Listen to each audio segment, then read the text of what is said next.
You're not dreaming too big. You're dreaming too small. Let me say it loud. God didn't put breath in your lungs for a basic life. So why are you settling like He's limited?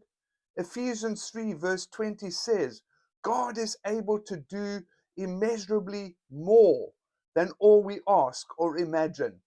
If your dream doesn't stretch your faith, it's not a God dream.